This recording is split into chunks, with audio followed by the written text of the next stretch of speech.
are you going to foul? Terry puts it up. Won't go. Rebound Wade. The Miami Heat, they've done it. They win their first championship in franchise history. In 2006, the Miami Heat shocked the entire world, coming back from a 2-0 deficit in the finals to win 4 straight and take home their first ever championship in the history of their franchise. Their entire run to the title was as surprising as it was breathtaking. A one-man wrecking machine, Dwayne Wade, who had one of the greatest finals performances of all time, with a touch of controversy sprinkled on top. However, as quickly as the 2006 Heat rose into prominence, they vanished into irrelevance just as quick. They became the first defending champions ever to get swept in the first round in the following season. In fact, after their title, the Heat could not make it past the first round in any season until the arrival of LeBron James. How did that happen? How did a team who reached the top of the world in 2006, led by a 24-year-old superstar, fall off so quickly and drastically, from contenders to a perennial first-round exit? How's it going, folks? My name's Andy, and today let's take a detailed look at why the 2006 Miami Heat could not repeat and win another title. Not only that, but how did they become so mediocre afterwards? Let's get started. One thing that most folks aren't aware of is the Heat essentially kept the same exact roster, with their main core of players still here and still trying to aim for back-to-back titles. It's not like they made any huge roster changes that didn't work, their guys were still here. However, there were several obstacles in the way that prevented the Heat from repeating. For one, their team was very old. They were the second oldest team in the league the year they won the title, with an average age of 29.2. Shaq, Gary Payton, and Alonzo Mourning were pushing into their mid to late 30s, and that's about time when players severely regress, which they all did, and it wasn't pretty. With a roster built like this, it's obvious the Heat had a very short window to contend. Most importantly, however, a major shoulder and knee injury to Dwayne Wade resulted in a tumultuous regular season, where the Heat were struggling to maintain a winning record. Wade missed 31 games, and O'Neal missed 42 games with an injury of his own. The Heat finished with only 44 wins, and Wade's lingering injury problems carried over into the first round of the postseason, where they fell to the Bulls in an unspectacular 4-game sweep.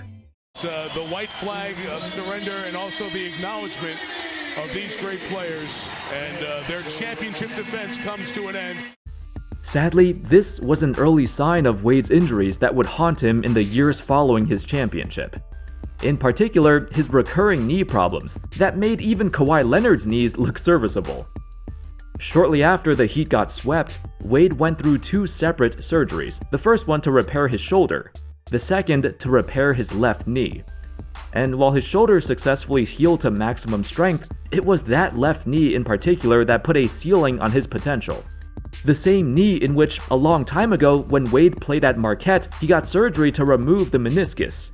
At the time, when he was in college, Wade made this decision to remove his meniscus as a short-term solution, to help him get drafted and come back faster.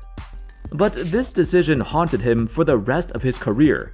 As he stated, "My knee problems and the things I've dealt with started from that. At that time, it was to get me back on the basketball court and do what is best. The technology was different, and the way you approach things were different." So why does all this information matter? Well, it's because Wade's ongoing knee problems during the prime of his career were the #1 reason why the Heat could never make another deep playoff run. In 3 of those 4 years, they got knocked out in the first round. In 2008, they won an astonishingly low 15 games. Just 2 years after their championship, they slid into the worst record in the entire league.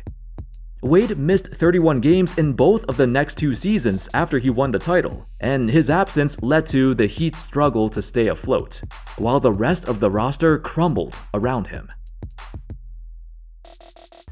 The 2006 Miami Heat were unique in many ways. For one, it greatly paralleled the 2011 Dallas Mavericks. Both teams were assembled with older veterans who knew it was their last chance to win the title, so they were more motivated than they've ever been before. For the Mavs, it was Jason Kidd, Shawn Marion, Jason Terry, and of course, Dirk. For the '06 Heat, it was Alonzo Mourning, Gary Payton, Antoine Walker, and Jason Williams. All of them highly accomplished veterans with illustrious careers, but no title to show for it. They were hungry and desperate to win their first ring. Not just that, but many of these vets have dealt with plenty of doubters and critics over the years, and they sought to change that. For example, Alonzo Mourning came back from a kidney transplant, and nobody thought he'd ever step foot on the NBA court again. Yet, he did. Then there was Jason Williams, white chocolate, a highly talented point guard with an erratic reputation. He got fined several times for bad behavior and got accused of not caring about winning and just getting his own numbers. Gary Payton, at 37 years old, needed to redeem himself after so many chances. Antoine Walker had the reputation for being the biggest chucker the league has ever seen. The man who gave an infamous answer to the question of, "Why do you shoot so many threes?" In which Walker responded, "Because there ain't no fours." Nobody thought his playstyle could ever lead to a championship, and that's why Boston gave up on him. Of course, there was also the big Aristotle. Shaquille O'Neal left the Lakers with bad blood, and the feud with Kobe was still on his mind. Reporters cited his lack of effort and being out of shape held him back, but his desire to win more championships than Kobe fueled his effort in Miami, as he used up everything he had left in the tank. All of these guys had a chip on their shoulder. They were playing for not just themselves, but against all the doubters who blasted them over the years. The Heat were also on a revenge tour. In the previous playoffs, they were one game away from the finals, but due to Dwayne Wade's injury, they got eliminated by the Pistons. The players wanted to come back and capture what they believed should have been theirs. So, after they successfully did that and won the title, everyone's motivation was gone, and along with it, the franchise's hope to repeat and win again. Now, fast forward to the 2008-09 season, and it was a monumental year in many ways. After winning an abysmal 15 games in the previous season and blowing up most of their roster that won the title, it was a fresh new beginning for a franchise yearning to get back to the promised land. It started with the resignation of Pat Riley, who stepped down as the head coach, which gave way to his disciple to take over, a young basketball genius named Erik Spoelstra. At the time of his hiring, Spoelstra became the youngest head coach in the league. It was very fitting for a team that's trying to move on from their old, washed-up players to start focusing more on developing their youth, and what better way to grow than alongside a young coach as well. More impressively, this was widely regarded to be Dwayne Wade's greatest individual season ever.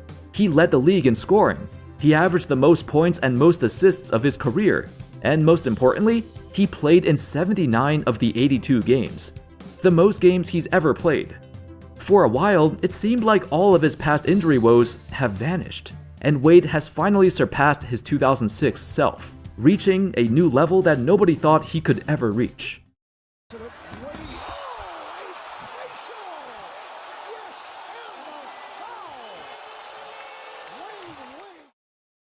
Unfortunately, this version of the roster was very much a one-man team, as he had arguably the worst supporting cast of any superstar in the modern era. Being rewarded with the number 2 pick didn't do anything to help them in their goal to win another championship. With the second pick in the 2008 NBA Draft, the Miami Heat select Michael Beasley from Kansas State University. The Miami Heat used that pick to select Michael Beasley, a reasonable choice at the time. Beasley was the most enticing prospect of the class, with a skill set that sparked intrigue among NBA scouts. A scouting report from 2008 stated that Beasley's length, quickness, jumping ability, shooting ability in a 6'9" frame made him the perfect player to complement any superstar. The question was whether or not he had the mental fortitude to tap into his gifts to their fullest potential. In theory, he should have fit alongside very well with Dwayne Wade, as he could fill in so many gaps and have all the intangibles to support him. In reality, Beasley's head was never in the right place, and he often tried doing too much. The pressure overwhelmed him, and he only lasted 2 years in Miami before they gave up on him. Along with several other young players who looked very shaky, like Mario Chalmers and Daquan Cook, the entire 2008-9 season turned into a colossal carry job by Dwayne Wade. The Heat returned back to the playoffs. This is where they hit a wall. Despite the high hopes to make a deep playoff run, the Heat were met with an ever-familiar struggle: their over-reliance on Wade. In this series against Atlanta, it was the story of a lone superstar going up against a well-balanced team, a trend that Wade managed to embrace in the 2006 playoffs years ago. For comparison, here are his numbers from the 06 finals compared to his numbers in this 09 series against the Hawks. Seems familiar, right? Wade, once again, averaging like 30 a game, while the rest of his team does not pick up the slack. Except this time, Wade could not carry them hard enough, and his supporting cast is way worse than it used to be. The Heat lost in Game 7, and Wade showed his first signs of uncertainty with this organization. He made a statement towards the Heat front office that he needs more help, or else he'll look for opportunities elsewhere. At this point, despite Wade recovering and playing the best basketball we've ever seen him play, the Heat were trying to rebuild in the middle of his prime. It makes sense why he got frustrated. I mean, the dude is balling out and putting up insane numbers, yet the Heat have nothing to show for it but another first-round exit. This would happen again in the following season. The Miami Heat managed to win 47 games, the most they've won since 2006. But up against the Celtics in the first round, a team stacked with veteran superstars aiming for their own chance at another title, Wade's lack of support was even more apparent. Just look at his ridiculous performance in this series and compare it to the rest of his team. How in the world can anyone put up 33 a game on 56% shooting and your team loses in 5 games? That's just really sad. He scored more points than his next 3 highest scoring teammates combined. Nevertheless, this was the epitome of the post-championship era in Miami. It was all about D. Wade at the peak of his career, trying to carry a bunch of bums with no success. Perhaps the Heat's magical 2006 playoff run was just that, magical. They caught lightning in a bottle and all the stars aligned. From their older vets desperate and motivated to capture the title, along with an ambitious young Dwayne Wade. Truthfully, I don't think the Heat organization ever expected to repeat and win it again. Like I mentioned, it was eerily similar to the 2011 Mavs, where everyone knew this was their one year to win it, because the circumstances were perfect. The Western Conference was going through a transition period, just like how the Eastern Conference went through a transition period when the Heat captured their title. For example, entering the 06 playoffs, only 3 teams in the East won 50-plus games. And honestly, besides the Pistons, nobody was considered a legit contender to win it all. And by this time, even the Pistons were on the downswing. Yet the Celtics, Cavs, and Magic have yet to rise up. The East was transitioning into a new era, and this was the perfect time for a hungry Heat squad to win it all. Not too long after, when the Celtics created their Big Three in the summer of 08, there was no chance for Dwayne Wade to carry the Heat to the title again. He needed help, and the help came to him. In hindsight, the 2006 Heat have become a small blip in NBA history. When somebody asks you the question, what is the greatest championship roster of all time? I highly doubt anyone would say this Heat team. And over time, it's been overshadowed by LeBron's decision to join Miami, as he led them to 2 more championships with Wade in his shadow. History has not been kind to Wade. Not only was he viewed as a sidekick for the most recognizable era in Heat history, but his 06 finals performance was marred with controversy. Because of all this, Wade's image is perplexing, and you add this with the team losing in the first round over and over again until LeBron's arrival, there's no shortage of criticism for this era of the Miami Heat. Anyway, that's all folks. Let me know your thoughts in the comment section. What are your thoughts on the 06 Miami Heat? And do you think they ever had a chance to repeat even without the injuries?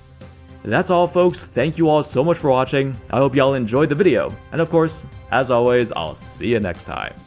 Peace.